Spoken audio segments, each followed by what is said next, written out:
This small bed, we decided this year to crop it with lots of different vegetables and see what you can kind of get in a small space of mixed harvest. So everything you see here was planted actually on March 26th. We were filming for a different video, in fact, and I popped them in while being filmed. And it was plants or seeds that I had ready.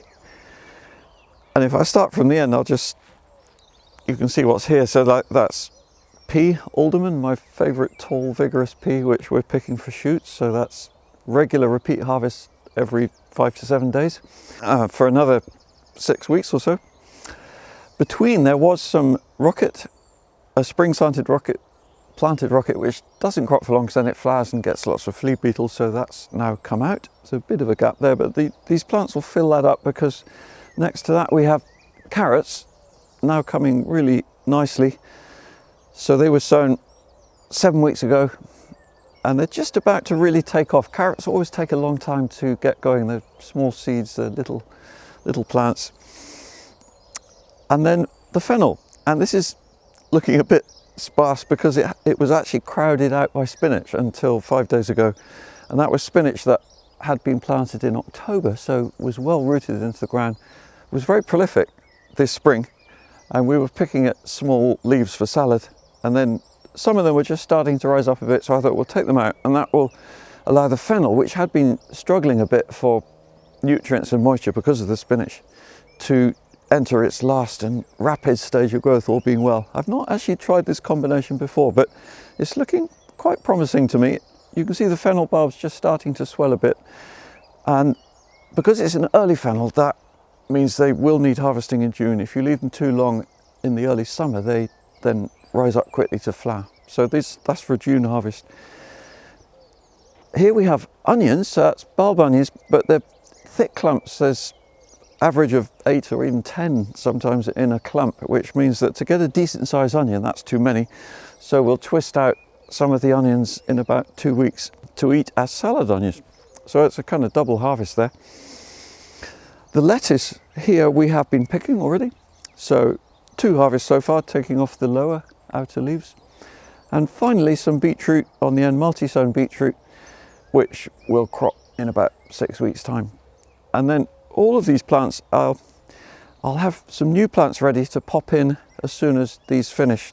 Like between the fennel, I mean, it could be, there's many things it could be, but before it even finishes, I could pop in some French beans or some beetroot or some more lettuce. I'll consider all those options and do another little plan of what's going to be the second phase of cropping in the summer. So here we are, 3rd of June. And look how everything's grown in this small bed. Fantastic harvest we've been having already.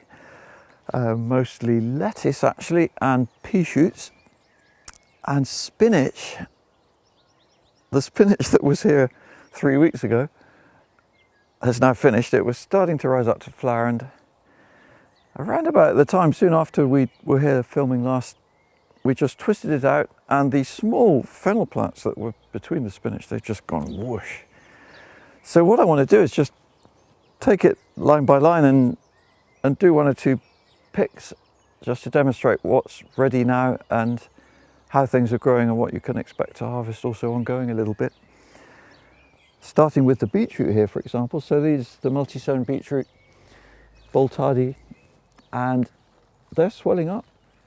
So what I'm doing is, like, if there's a bunch where I see one of a nice size to harvest, I can twist it out and have a beetroot.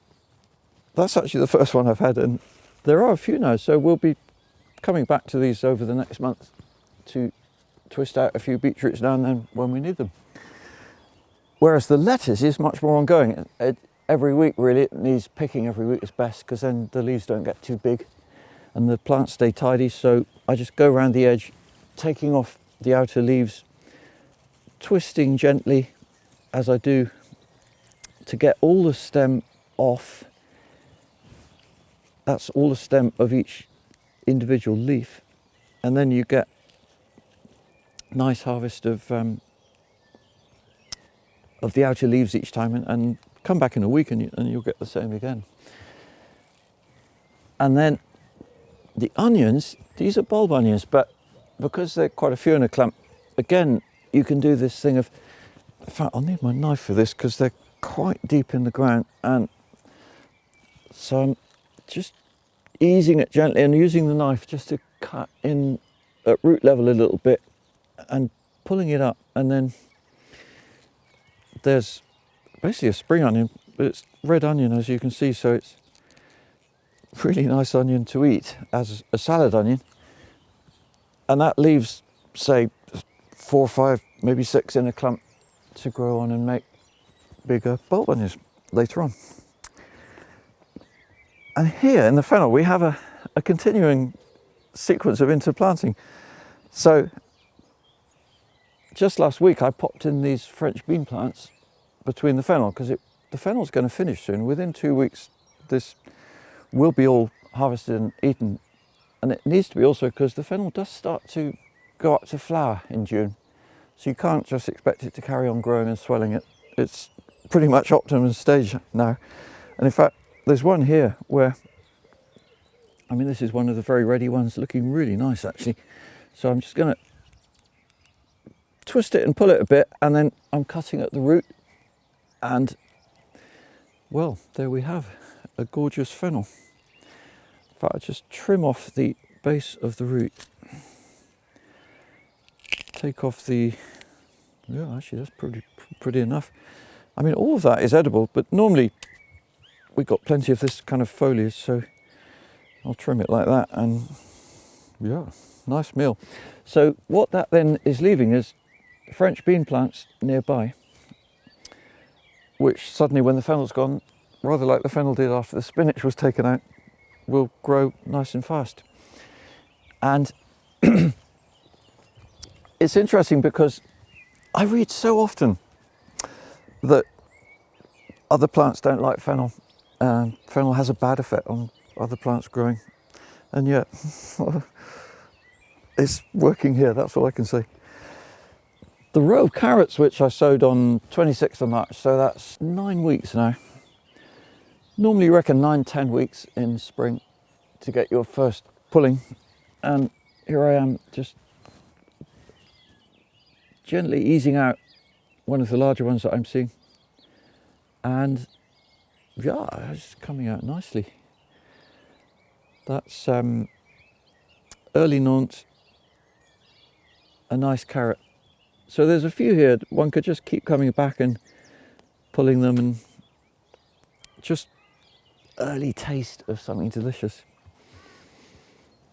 And then the pea shoots, so they're ongoing, and again they need, like the lettuce, they need frequent picking, because otherwise they just get so big. And it means, you know, if you keep picking the shoots like this, you will encourage them to keep cropping.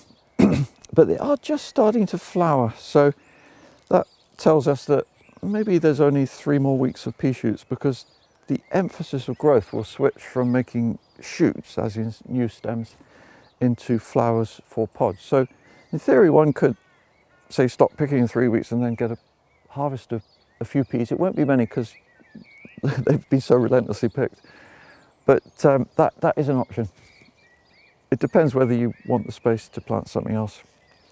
So I'm now just going to do a little bit of harvesting, more harvesting, and then I'll put it all in the truck just to show you what's ready, how much can come off this bed at this time of year.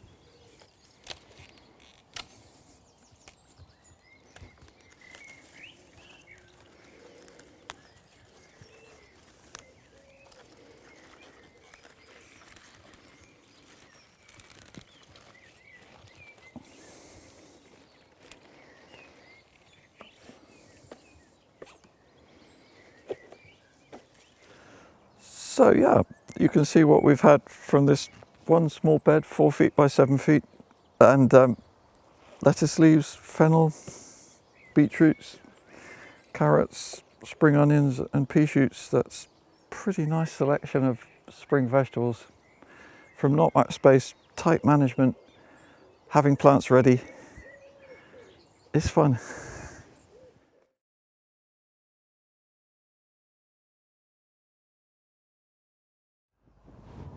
Here we are on the 29th of July, 8 weeks since the last filming of this bed, and you can see how much has changed in that time. All the spring crops are finished and we're now into the summer plantings.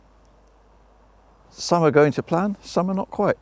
So I'm going to show you, for example, the cabbage here. I popped in these red cabbage 3 weeks ago after the beetroot. We had a lovely harvest of beetroot here. And with good watering, popped in the cabbage, all was fine until I noticed just last week, Swede midge, it looks like, has eaten out the heart leaves of these cabbage plants, which means basically they're not going to do it. There's only one that's still healthy and growing. So I'm actually just going to show you what I would do in a situation like that. There's just no point, sadly, in hoping for a crop from these. So they're for the compost heap. And I've got my little dibber here and some plants, and what I'm thinking to do is to pop in some Swiss chard there. So it'll be, I reckon there's room for, or even closer to the edge, 1, 2, 3 modules. I'll just pop one in now. You get the idea, where I'm making a hole that's quite deep, because these chard seedlings, we multi-sowed them on the 12th of July, so that's about 3 weeks ago, and you can see there's 3 seedlings we aim for in a clump, and that's going in quite deep because there's quite a long stem on these chard, and I want them to be tucked in there so they're not blowing around in the wind. So this is now red cabbage and chard. I tidy up the lower leaves of these as well. The leaves like that aren't helping the plants to grow particularly. Then we have celery, which I popped in between lettuce. So there were lettuce here that were still cropping at the time the celery went in, again around 3 weeks ago. And we've kept it well watered. Celery really needs water, and they look promising. I'm happy with them. They were sown right at the end of May, so these are 2-month-old plants already. Celery is quite slow to grow. And then the onions were not a success for 2 reasons. One, it is my fault. The variety I chose, this one, Lilla, is great for spring onion. It's called a dual purpose variety, which means you can let it grow on to make a bulb onion as well. But what this one often does, I've realised now, is seeding if you leave it in the ground too long. So that's making a seed head there.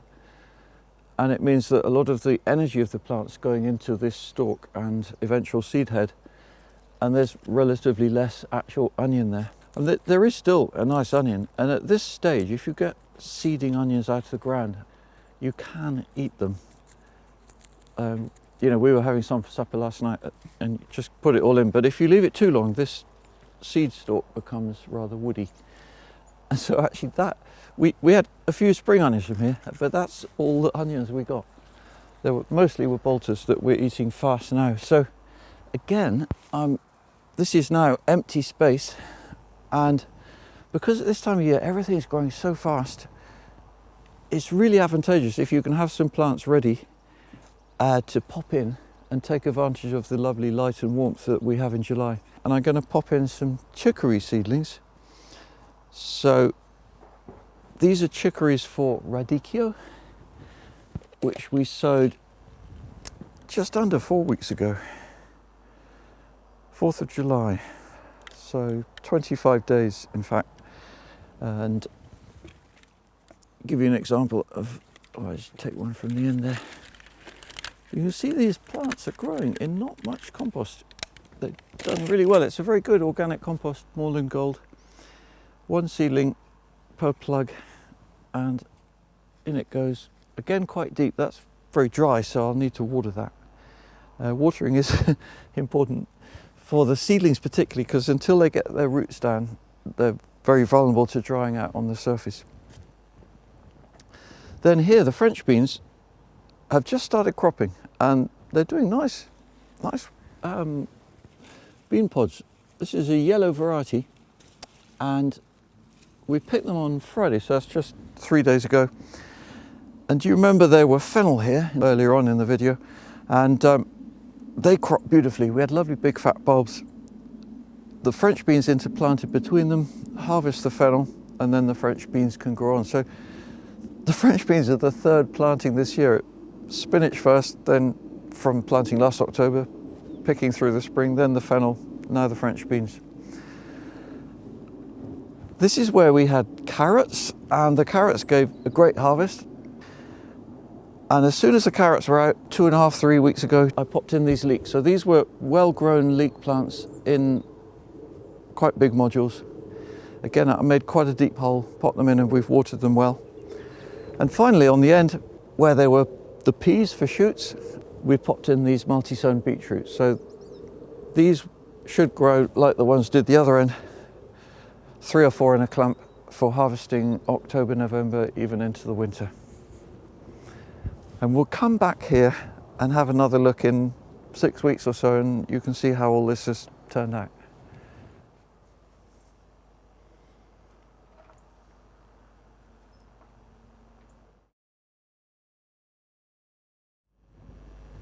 It's now the 8th of September, so that's around 6 weeks since we were here last on the 29th of July. And you can see quite a bit of change. Some things grown, some things have disappeared, finished, and new plants. Like here, there were 3 cabbage last time, these red cabbage, and 2 of them got attacked by the Swede midge, which eats out the heart leaves, and so they were kind of coming to nothing. They would have made small stunted hearts, so I twisted them out about a month ago, and we popped in Swiss chard, ruby chard, multicoloured chard, and that's growing there now, which will give leaf harvest through the autumn. We've just taken a few so far, but they'll really come good through September, October.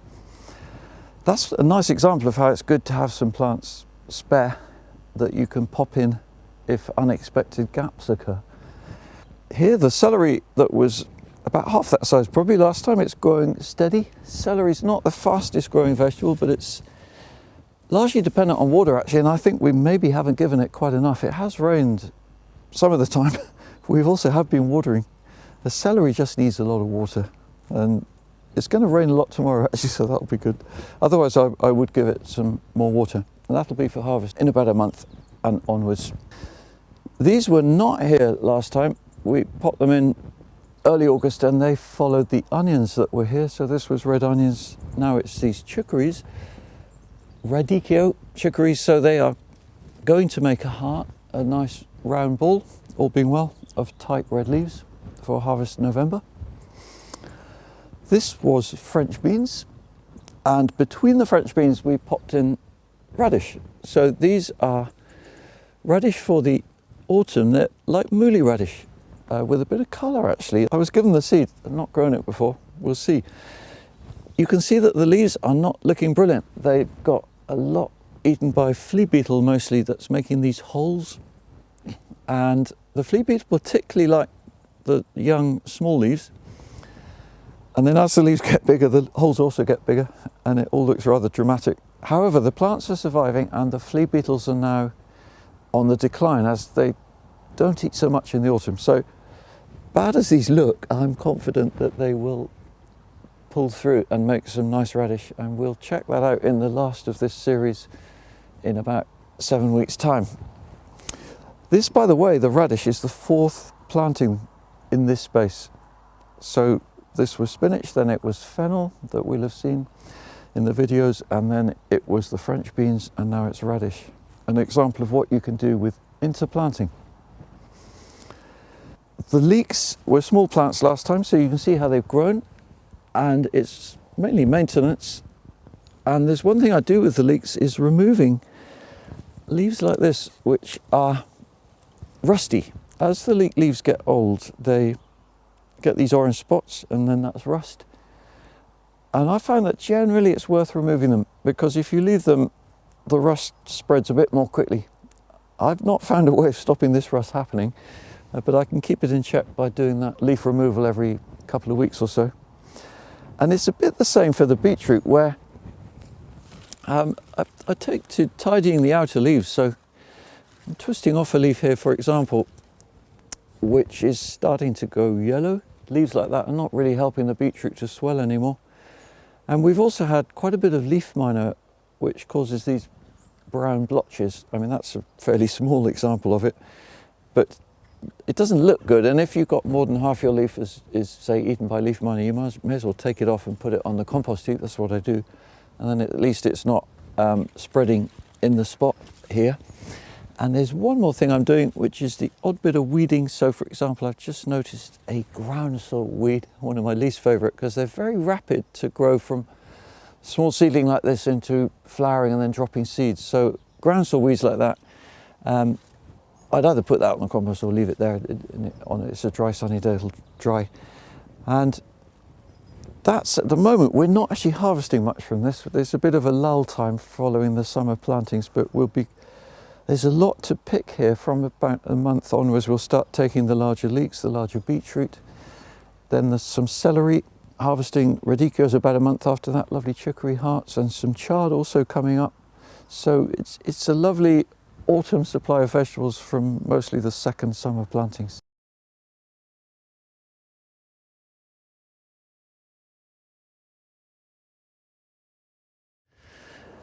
The 23rd of October, it's the last of this series of looking at what you could crop in a bed like this through a year. And as we reach the end of this growing season, there's still a lot happening.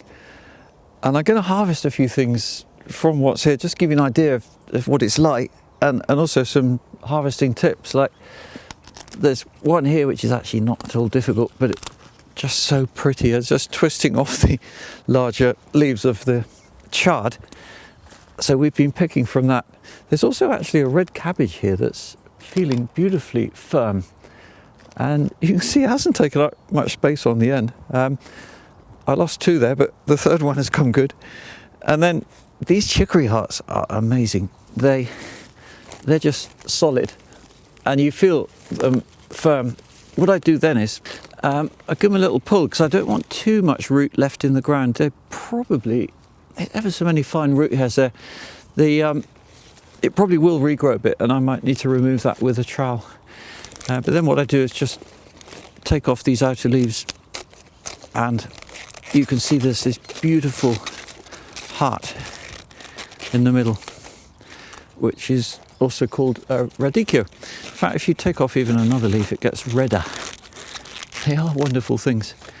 So that would store for a while if you wanted to, or you could eat it straight away, whatever. This I'm going to put in my compost bucket, not wanting to leave any debris on the bed. I'm also going to harvest a celery for you, and I can show you something here that's going on, which is, again, I'm cutting out some of the root enough that it won't regrow.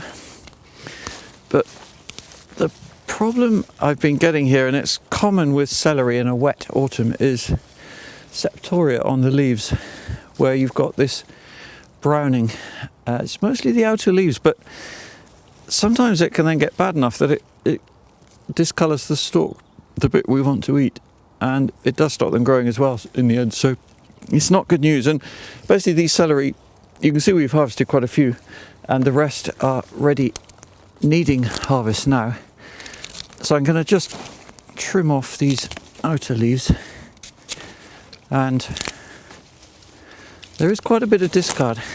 Some people I know love to eat this for soups and things, and if you weren't doing that, or if you don't want them, when you harvest a celery, it's good to remove as much leaf as you can, because the leaves carry on taking moisture out of the stem, and so much of it with celery is about having moisture in this, well, stalks I should say. So I'll give that a little rinse, and yeah, I mean, I wouldn't be able to sell one like that because it's not perfect looking, but it's a lot of good celery there to eat. Now these are interesting. This is the fourth harvest here this year. So we had spinach, then we had fennel, then we had French beans, now we got these radish. So these radish, last time we were here, they were looking pretty miserable as little plants in between the French beans. And look at this now. Amazing. They've got these lovely size roots. They have very complicated names. This is from Baker's Creek, heirloom seeds. To me, they're looking really worthwhile. And I want to show you particularly why. We had one for lunch yesterday, and I was blown away by the colour inside these radish. At first, you think it looks just like a... Well, it's a bit like a mooli. They're very closely related to mooli, but they've... Obviously, someone's done a bit of very clever breeding here. Now, what I'm trimming off here, actually, is little bits of damage at the bottom, and that's cabbage root fly. It's a common pest on radish, turnips that you're harvesting at this time of year. It's the flies come in and laid its little eggs, make maggots. But you can see how the damage is not too general. If I cut down the middle, I think we'll see some colour. There, yeah, it's just beautiful. In fact, cut them in lengthways strips is a rather nice way to eat them. They just look good, and in fact the flavour is much more fruity than a normal radish. There's a little bit almost of apple flavour in there, so nice result. So that was sown 29th of July, planted there about a month after that, late August, between the French beans. And so the leeks here, these followed the carrots, and these are multi-sown, so you could either harvest individual leeks or clumps like I'm doing here. See, I'm just pulled the whole thing up. Because they're not planted deep, they're easier to plant and easier to harvest. So there we have 4 nice leeks, and again, just a little bit of trimming shows what a lovely vegetable there is here and how much nice food there is to eat. So if you look at the row across there, there's 12 clumps of multi-sown leeks, average say 3. So we're talking at 35 leeks of this kind of size in to harvest. And the shanks are not long white, they're long. If you like long white shank, then this is not your method, but we find these are very nice to eat. The pale green, and just not quite as sweet as a white one. And I'm just going to cut the main part of the top off, give them a rinse, and the little harvest basket is starting to look pretty nice. And just to finish off, I'll harvest a few beetroot to get a bit of extra colour in there. So here we got clumps of say 3 or 4 in a clump, and what I tend to do at this time of year is take out the smaller ones, because say I take out these 4 here, got 4 small beetroot, they won't store so well, so these are good to eat now. And then the big ones, actually, you could just pull them and not even wash them, put them in a box in somewhere cool and damp, and they'll keep for most of the winter. But there, so yeah, I mean, multi-sown beetroot, look at that, they've got nice roots. And again, 6 clumps or so there, average 4, that's 24 beetroot in not much space. And if I just put all these in the basket and show it to you, that's our harvest. And there could be quite a few more like this, or there have been already quite a lot. So just one bed through a season. I hope you've enjoyed this video, seeing the possibilities and how you can overlap plantings and what's good to follow with what. You know, don't be too bound by rotation and all those other theories out there. Spot a gap, pop in a plant and have fun with that.